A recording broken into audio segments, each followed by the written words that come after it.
cronicón iriense relata que tras serle revelado el sepulcro de Santiago al obispo de Iria, Teodomiro, éste se lo comunicó al rey Alfonso. En el año 829 de la era de Cristo, Alfonso II, llamado el Casto, declaró: «Las prendas de este apóstol bienaventurado, su santísimo cuerpo ha sido revelado en nuestro tiempo, lo que habiéndolo yo oído, acudí con los magnates de nuestro palacio a rezar y venerar con gran devoción y ruegos a tan precioso tesoro y a proclamarle patrono y señor de toda España».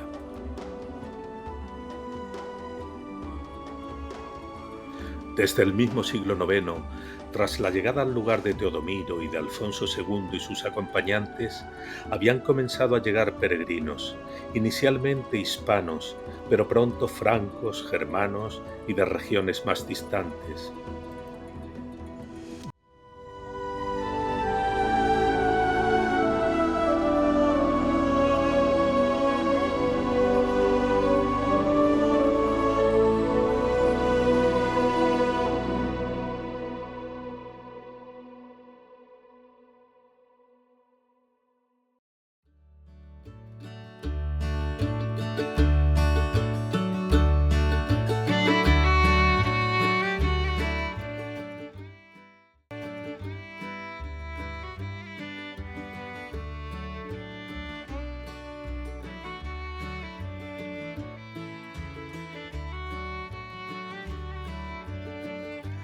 Nuestra peregrinación se inicia delante de la Catedral de San Salvador de Oviedo.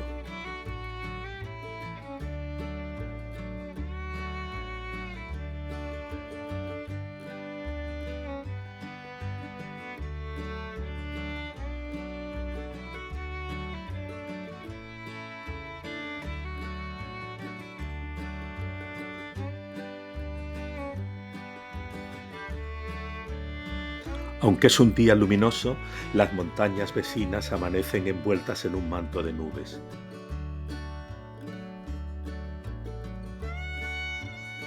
Salimos de la ciudad por un parque llamado Camino de Santiago y por una carretera local llegamos a la primera aldea, San Lázaro de Paniceres.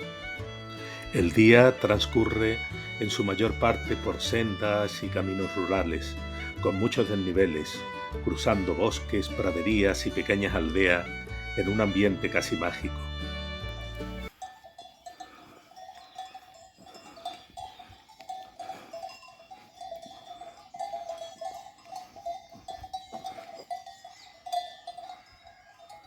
El canto del pequeño chochín nos acompaña desde bien temprano.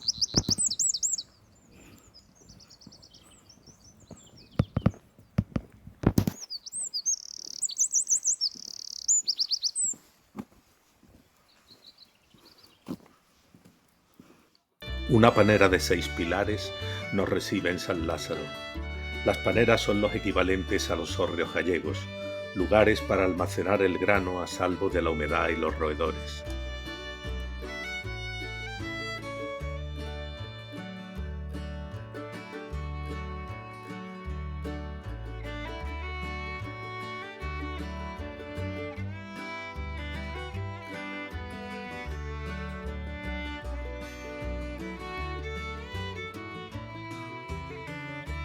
Desde Loriana atravesamos el río Nora, afluente del Nalón, por el puente de Gallegos.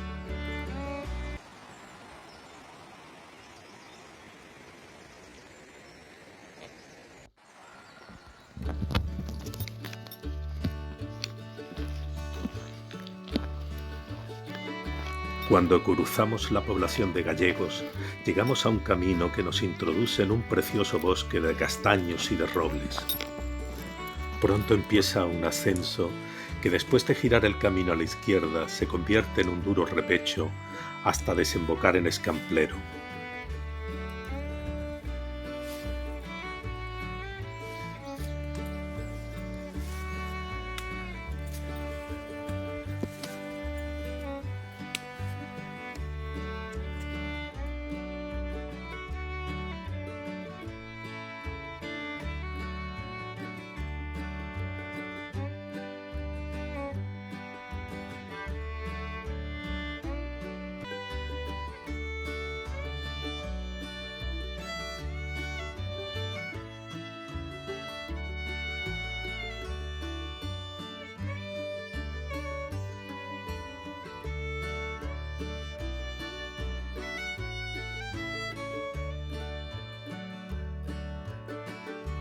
Después bajamos al bucólico y solitario valle del Andallón y, salvando el río, seguimos por una carretera hasta Premoño, donde está la capilla de Santa Ana, único vestigio de un antiguo hospital de peregrinos.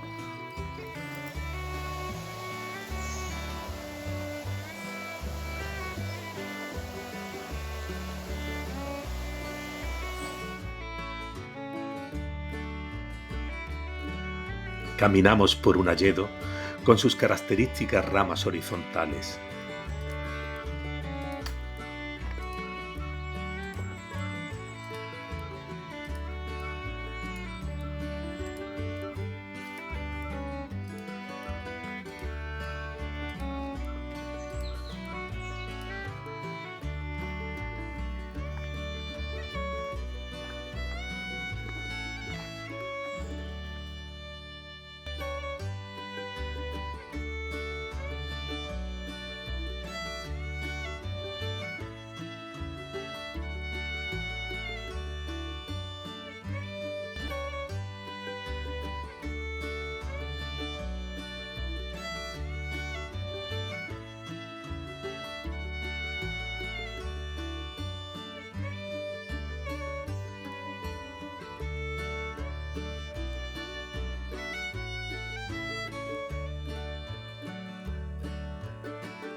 Por fin llegamos a la Vega de Grado, extensión de cultivo bien alimentada por los cauces del Cubia y el Nalón.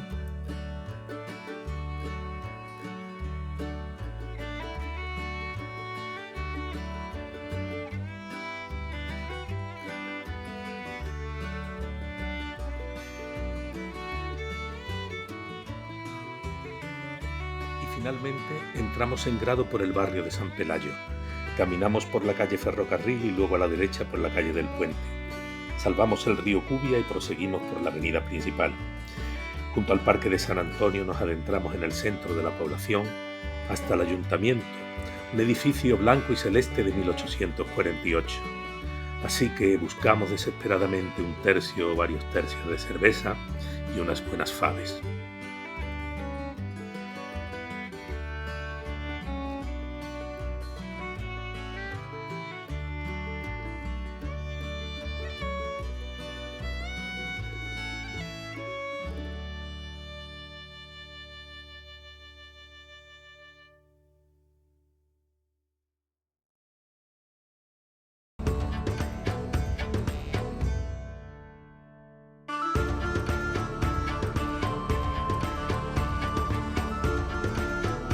Fue en el año 813, bajo el reinado de Alfonso II el Casto, cuando un ermitaño payo vio unas luces extrañas en el bosque de Libredón y mandó avisar al obispo Teodomiro de ir a Flavia.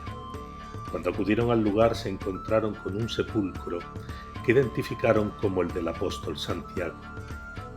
La ruta que siguió el rey Alfonso en su peregrinación, a la que actualmente se le denomina Camino Primitivo, discurre por calzadas romanas antiguas y antiquísimas sendas transitadas por pueblos de la Edad de Bronce que llevaban al Finis Terrae, donde termina el mundo de los vivos y el sol se funde en las aguas.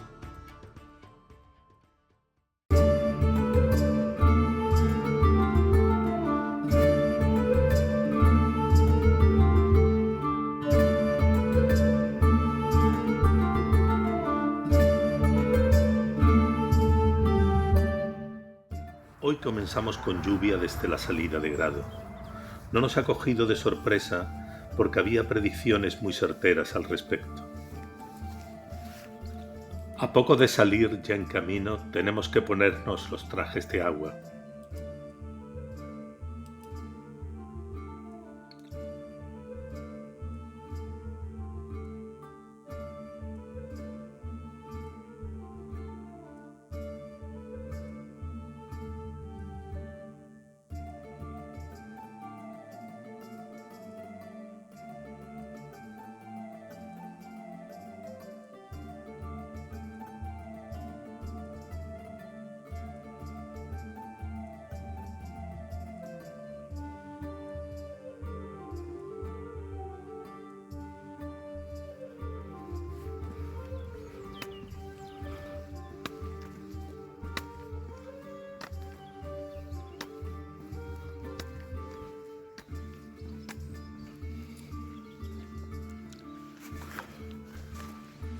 Arrancamos la jornada con un ascenso de 300 metros de desnivel en 5 kilómetros hasta el Alto del Fresno.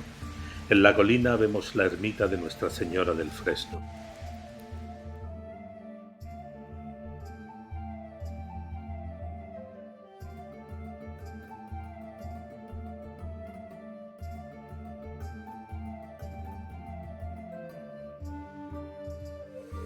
Luego, una fuerte bajada nos lleva al fondo del Valle del Narcea, donde se emplaza Cornellana y su magnífico monasterio de San Salvador.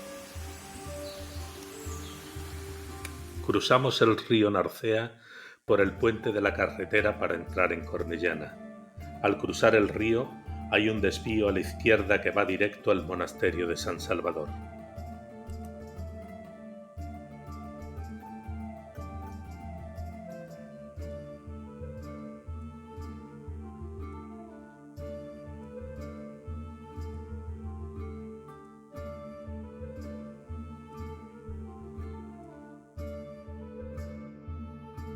El monasterio del Salvador en Cornellana data del año 1024. La orden de Cluny fue su propietaria durante varios siglos, pero hoy se encuentra muy deteriorado.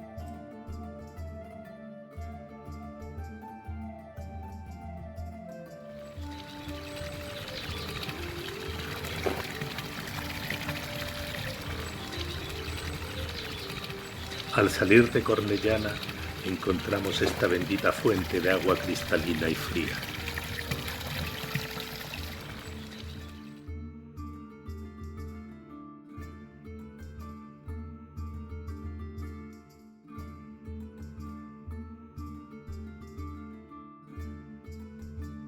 Promediada la jornada, caminamos por una senda bellísima, sin parangón alguno, que discurre por la falda boscosa de la montaña.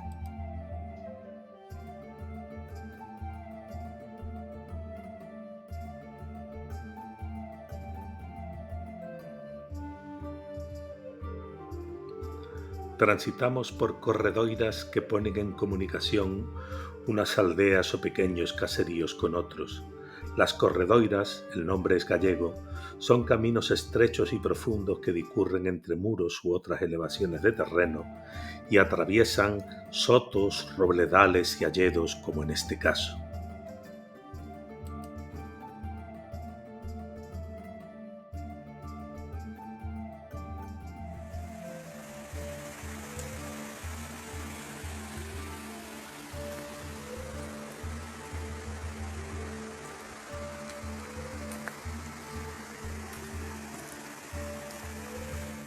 Un precioso puente cruza el río Nonaya en Casazorrina.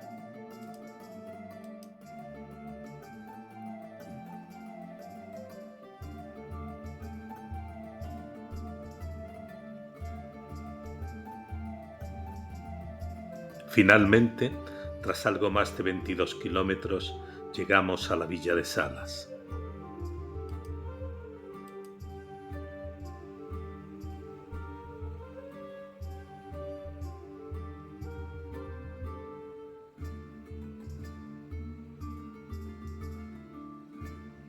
En el centro de la villa destacan la Colegiata de Santa María Mayor y la torre del Palacio de Valdés Salas.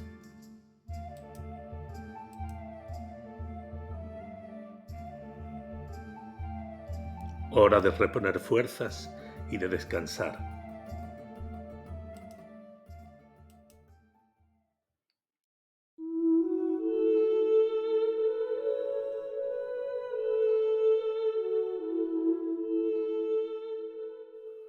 Peregrinar es salir fuera de su casa, del entorno donde se desarrolla la vida ordinaria. Un peregrino es un extranjero en tierra extraña. El término peregrinación se emplea también de forma simbólica para expresar la similitud entre el viaje a un lugar sagrado y la vida humana.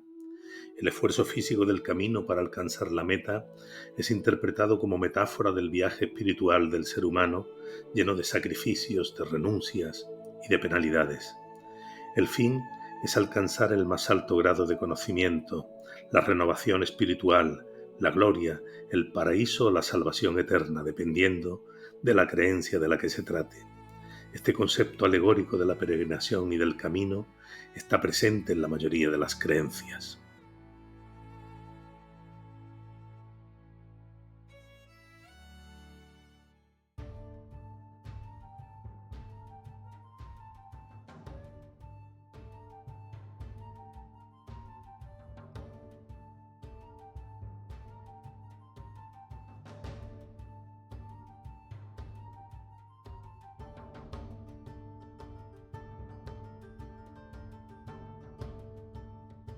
La tercera jornada transcurre desde Salas a Tineo.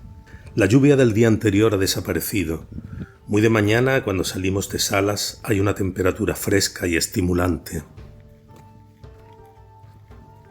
Esta ruta de unos 22 kilómetros discurre por praderías y hermosos bosques cargados de leyendas, de robles, castaños y hayas, árboles muchos de ellos centenarios.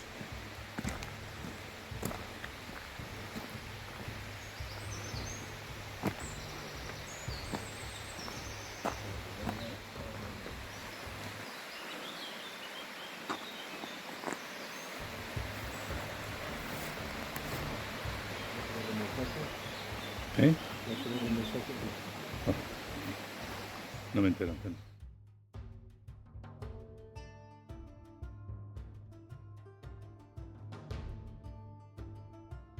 En los primeros 8 kilómetros tenemos una buena subida hasta La Espina.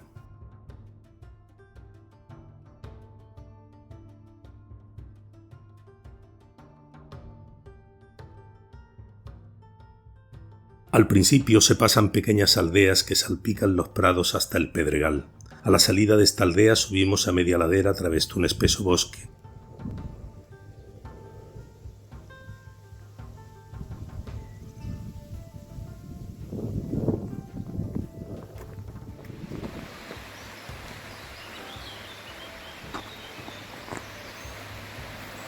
A media mañana es momento para un breve descanso.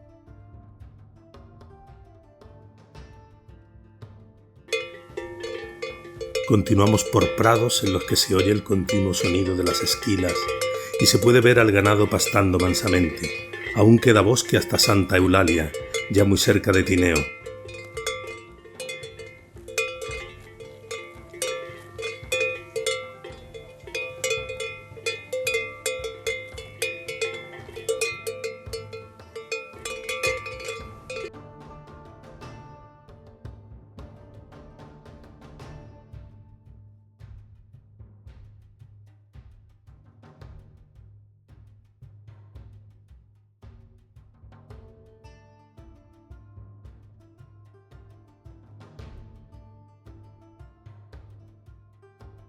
La temperatura, el paisaje y la caminata son propicios para el buen humor.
Al pasar San Roque encontramos una estatua al peregrino con un reloj solar que tiene inscrita la leyenda: Viator horan aspicen etabi vian tuan. Viajero, mira la hora y sigue tu camino. Sobre las 2 de la tarde llegamos a Tineo y nos llevamos una agradable sorpresa con la pensión y el restaurante donde reponemos fuerzas.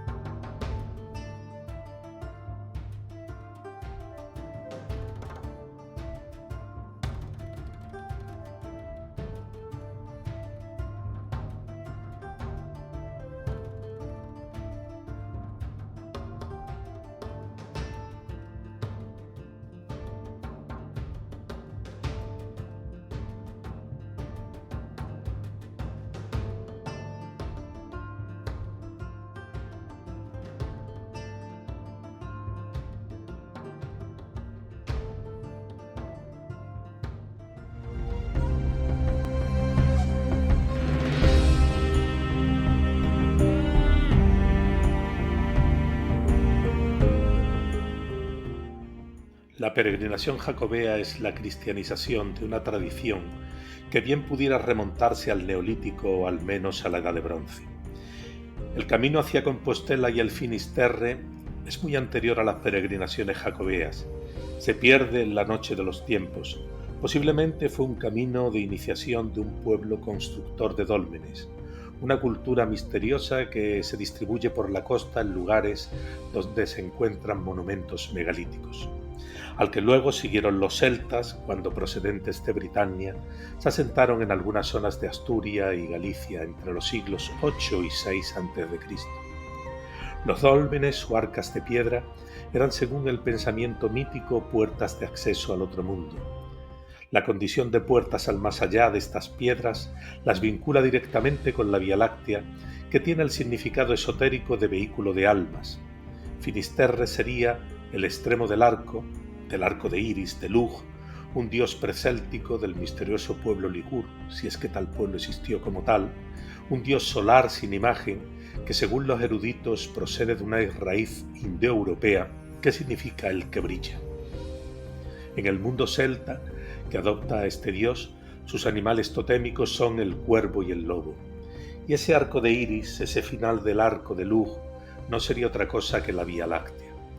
En el siglo XII se escribe el Códice Calixtinum, que consolida la relación de la Vía Láctea con el Camino de Santiago, pues se creía que ésta era una señal divina formada por una catarata de estrellas que caía del cielo y apuntaba hacia el sepulcro de Santiago, y que incluso el propio apóstol se le apareció a Carlomagno para indicarle que siguiendo la Vía Láctea podría llegar a Santiago de Compostela.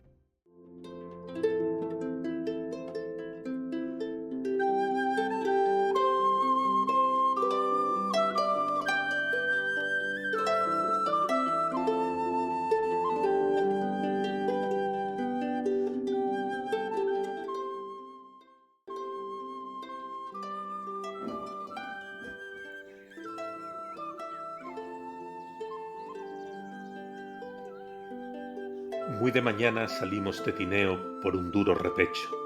Avanzamos a media vertiente de una ladera por el mirador de Leticia, ganando altitud poco a poco y disfrutando de unas magníficas vistas sobre la población.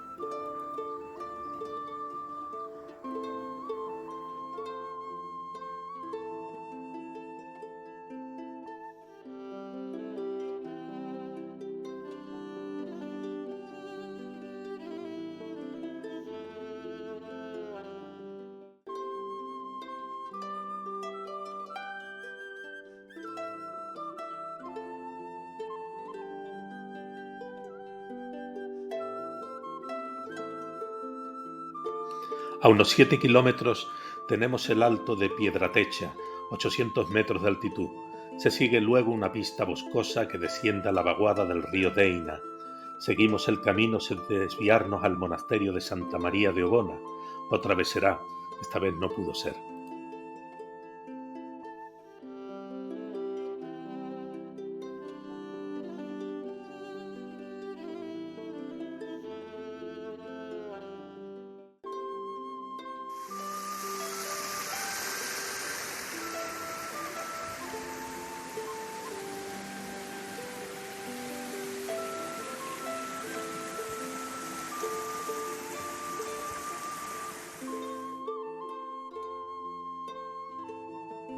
Llaneamos por un magnífico bosque de robles y castaños, hasta que en ascenso salimos a la pequeña aldea de Villaluz y continuamos a Cantiello y luego a Bordes.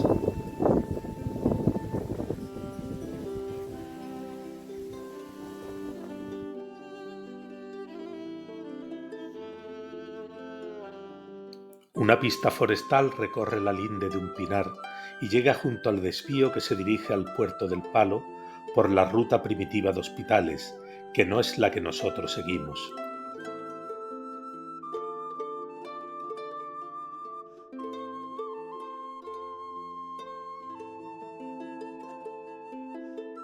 Siguiente objetivo, la divisoria que tengo a mi espalda. Y fijado así el objetivo por la autoridad competente, proseguimos nuestro camino. El olor a heno recién segado es muy penetrante y unos grajos que menudean entre la hierba se hacen oír con fuerza.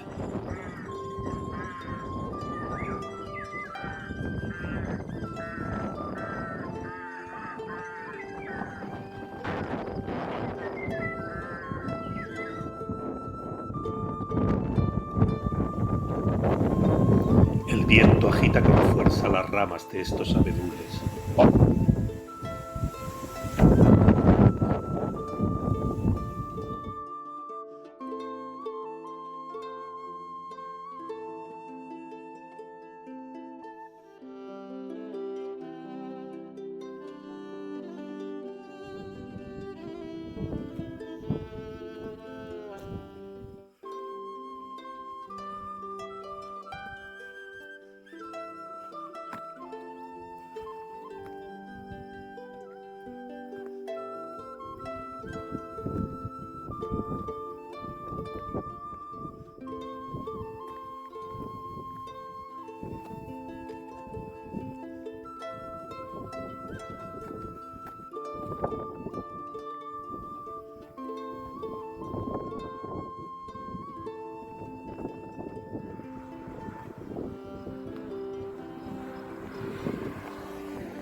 Ahora hemos alcanzado el objetivo, la divisoria, a través de los bosques de hayas que hemos visto por ahí, y ahora continuaremos valle abajo hasta el lugar de acantonamiento. Desde el alto empieza la bonita y dura, sobre todo en su tramo final, bajada a Pola de Allande, pasando antes de llegar por la aldea de Ferroi. Después de casi 29 kilómetros, llegamos a La Pola y nos alojamos en el Hotel La Nueva Llandesa.